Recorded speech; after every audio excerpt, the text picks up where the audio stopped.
The system worked. I want you to hold on to that for a second, because that's the part nobody's saying out loud. They told you it was broken. They told you it was chaotic, underfunded, and overwhelmed. That the results you saw, the empty promises, the missing money, the city falling apart in slow motion, were accidents, failures, things that just happened. The system worked exactly the way it was intended, but the people running it just weren't doing it for you. Welcome back to Glitch Philosophy, and I'm going to show you the receipts. This is the year the system worked, just not for you.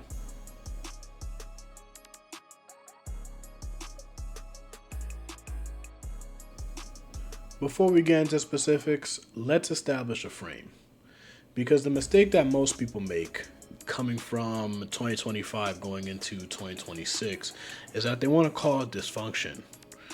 But dysfunction is accidental. And what this is intentional design.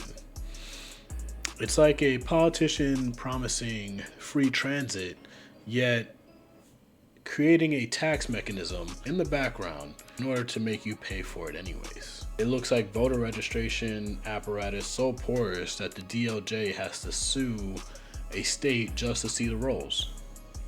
It looks like $1 billion government feeding program where the only thing getting fed is the scheme. And in 2025 and into 2026, all three of these systems are running at full capacity. New York City, Minnesota, as well as California. But let's get into it and actually break down what I'm actually talking about. Let's start with the number that should have ended careers. Somewhere in the range of $9 billion. That's what federal prosecutors have alleged was potentially stolen from Minnesota's government. Programs since 2018. Money that was supposed to go to social services, to feeding children, to housing seniors. What it actually funded was one of the most audacious government fraud schemes this country has ever seen.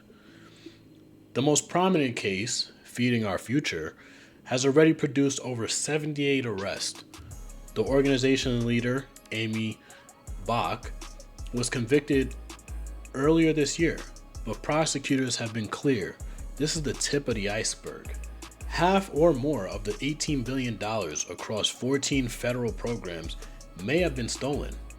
Half. And as of 2026, the investigation is still ongoing. Now here's where it gets interesting. Because the person that put this story back in national conversation wasn't the FBI. It wasn't the New York Times.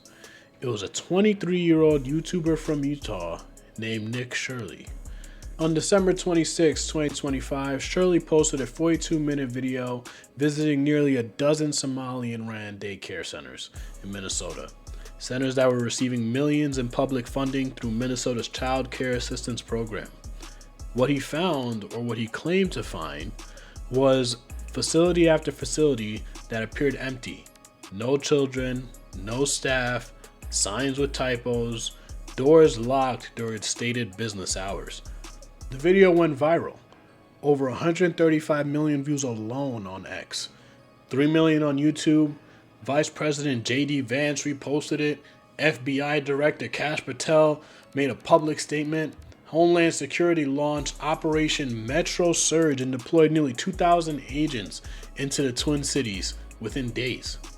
One of the facilities Shirley featured was the Quality Learning Center, which was originally known as the Quality Learning Center, which received $1.9 million in government state funding, which closed after the fiscal year 2025. Now, to be accurate, state officials said that they had sent their own inspectors that had visited the same facilities recently and found children present. Some of the daycare owners pushed back hard, saying Shirley showed up outside of operating hours. 3 daycares are now suing the state of Minnesota, alleging the investigation that followed was conducted in bad faith. But here's what isn't in the dispute. The broader context of the fraud in Minnesota is real, documented, and still expanding. And Nick Shirley's video, regardless of what you think of his methods, put a face on an abstract scandal and caused a reckoning. The link to the video will be in the description below. Form your own conclusions, because that is what we're here to do. Now, on top of all this, the election side of the story, because they're all connected. Minnesota has a voter registration policy that allows a registered voter to vouch for up to 8 other people seeking same-day registration. No ID required for resident verification, just a signed oath. In 2025, federal prosecutors charged 2 people with conspiracy to submit between 500 and 600 fraudulent voter registration applications across 13 different counties in the state. They were paid by an unnamed foundation to do it. They pleaded guilty.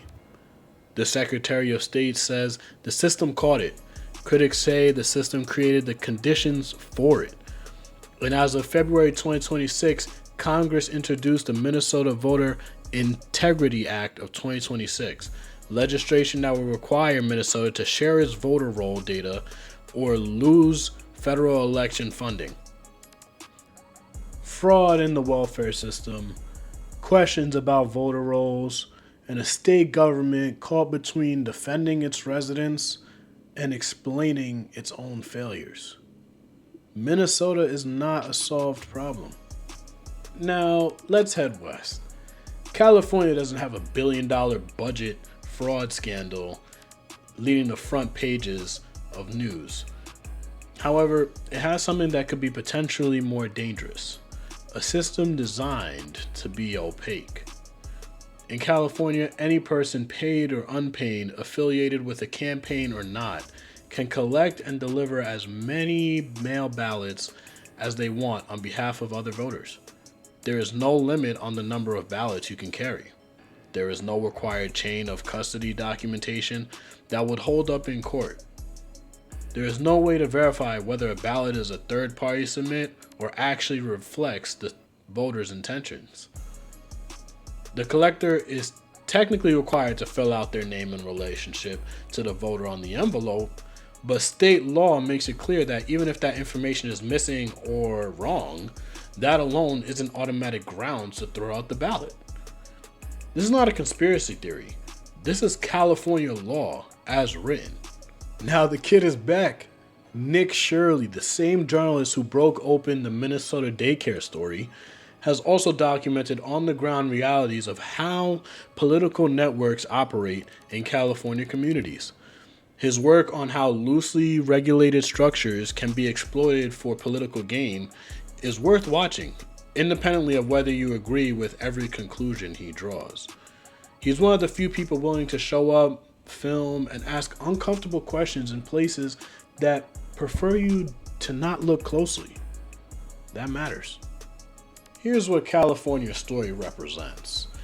It's not necessarily the specific crimes or evidence of specific crimes, but a system that's working and designed for the people who designed it. When ballot results in major California congressional races consistently shift toward one party after election night, sometimes flipping seats that were called Republican on election day, the question isn't just did something go wrong? The question is, why is the system built so that we can never know? A system without transparency isn't a broken system. It's a system that's working perfectly for someone, just not for you. All right, now we come home to the great city of New York. If Minnesota was fraud on the government's dime, California is fraud baked within the system. New York is fraud that ran on your hope. In 2025, New York City elected Zoran Mandami as its new mayor, a democratic socialist who ran on one of the most ambitious urban platforms in modern American political history. Free city bus transportation for all residents, free childcare for children from 6 weeks to 5 years old, frozen rents on stabilized apartments, city-owned grocery stores, The language was bold, the vision was sweeping, and people believed it because they were exhausted, because rent is impossible, because the subway is a mess and childcare costs more than a second mortgage. When someone says, I'm going to fix this and make it free, you want to believe them. So New Yorkers voted for it by a lot. Now here's where the fraud comes in. And let me be clear, this is political fraud, fraud of framing, and not necessarily a legal one. To pay for all of these free services, Mayor Mamdani needs money the city doesn't have. New York City is staring down a budget gap projected at $12.6 billion over the next two fiscal years, a $2.2 billion hole in fiscal year 2026, and a $10.4 billion crater in 2027. His solution? Tax the rich. Specifically, raise the city income tax on New Yorkers earning over $1 million by 2 percentage points, roughly 3.9% to 5.9%. Combined with existing state rates, that would put the combined city and state tax burden on New York's wealthiest at nearly 17%, the highest in the country. On paper, that sounds like billionaires pay and working people get services, right? Clean. But here's what Mamdani said in the same breath. If Albany doesn't approve the millionaire tax, the city's only option is to raise property taxes on New York City property owners, a tax that hit landlords who pass costs to tenants, co-op and condo owners who are barely middle class, and small business owners across all 5 boroughs. In other words, vote for free stuff or pay a different way. That's not a policy, that's leverage. I mean, I've known since I was a child that there is nothing free in this world. I mean, I remember when I went on my first roller coaster and they finally take a picture of you, ka-chow, and you're thinking, oh my gosh, I got a free picture. Let me see how I looked on the roller coaster. And then they go, oh, you know this was free? Nah, bro, you got to pay for this picture. And here's the detail that slides past most coverage. New York already has what amounts to a de facto flat tax on high earners due to a benefit recapture provision in state law, a supplemental tax mechanism that, for incomes above a certain threshold, effectively zeroes out the savings from lower brackets and applies a top marginal rate to total income. The result? A system that was sold as progressive with multiple tax brackets effectively becomes a flat tax for anyone making over roughly $107,000 adjusted gross income. The brackets are almost meaningless at that level. So while the political conversation is about taxing the rich, the architecture of the tax code is already flattening out in ways most New Yorkers don't understand. And the proposed millionaire tax would pile more weight onto a structure that already less progressive than advertised. You were promised free buses. The bill is coming, and it's going to be paid by who you think. Here's the thing about promises. Promises don't age well in a city that is visibly falling apart. There are 3 crises that are plaguing this city that'll show you the real state of the city that a budget presentation never will. On any given night, roughly 125,000 people sleep in New York City shelters. Thousands more are on the street. Over 200,000 are doubled up in overcrowded apartments of family or friends, invisible to the official count, one bad month away from the shelter system. In 2024 alone, the number of longer-term New York City residents, not migrants, not new arrivals, people who have been here for years in the shelter system, grew by more than 7,500 people. That's a 12% increase in a single year. The state comptroller reported that New York State's homeless population more than doubled between 2022 and 2024. The response from city leadership has been consistent. press conferences, pilot programs, and police sweeps that move people from one block to the next without solving anything. You can't promise free childcare and free buses to a city where over 100,000 people don't have a home. The NYPD is in the middle of what its own leadership has called a historic staffing crisis. The department's headcount has fallen to around 34,000 officers, down from 40,285 in 2000. The Police Benevolent Association says the department has lost more than 15,000 officers in the last 4.5 years. In the first months of 2025, retirements were running at nearly twice the pace of the year before, and an average of 300 officers a month were leaving, and at times that number spiked to more than 300 in a single month. Officers who spoke to reporters described being forced to work 30-hour shifts, response times climbing, 5 calls stacked up, while one officer was still on the first. And Mayor Mamdani's answer? He scrapped the plan his predecessor approved to add 5,000 officers by 2029, a plan that would have brought the force to 40,000 for the first time in 2 decades. His administration cited the budget gap. So we have a shrinking police force with a growing homelessness crisis, and the new administration solution? Fewer cops, a different mental health response team to be determined later. That's not reform. That's a budget decision with a philosophy attached to it. And then there's trash. New York's trash revolution, the containerization initiative launched under Mayor Adams, is still, as of 2026, a partial rollout. The full citywide deployment of Empire bins could extend through 2032, according to the Department of Sanitation's own environmental review documents. Tens of thousands of curbside parking spaces would need to be removed to make it work in dense neighborhoods. That fight hasn't even started yet. In the meantime, the city's containerization compliance deadline for small residential buildings kicked in for June 2026, and the system depends on nearly 8 million residents buying the right bins and following the rules correctly. In a city where super after super has said they don't have the storage space to comply. The rats haven't won, but they haven't lost either. And in a city that's facing a $12 billion budget gap, cleaning the streets is not where the money is going. The streets tell the truth that the press don't want to release.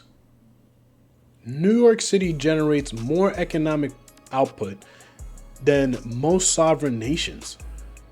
It is by definition the financial capital of the world.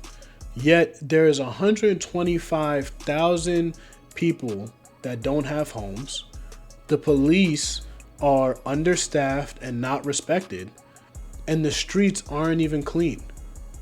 So the question is, we have the money, but who is it working for?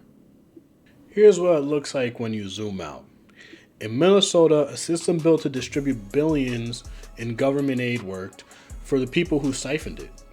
The voter registration infrastructure worked flexible enough to be exploited while officials looked the other way.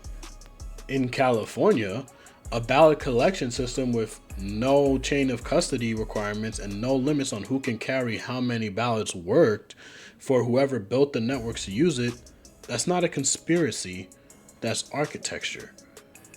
And in New York, a city told it would get free buses, free childcare, is staring down a $12 billion budget gap, a growing homeless population, a shrinking police force, and sanitation rollout that may finish by 2032. The system worked for the politicians who got elected on those promises.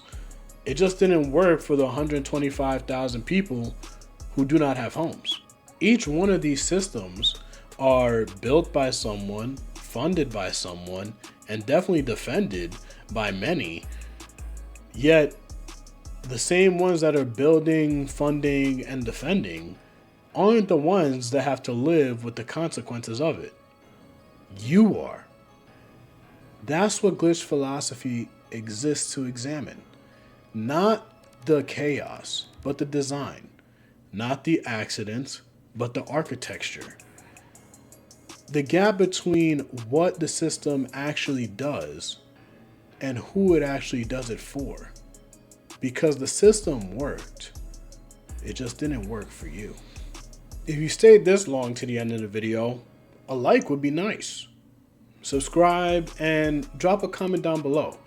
Tell me what I missed, what I got wrong, and what you think I should cover next.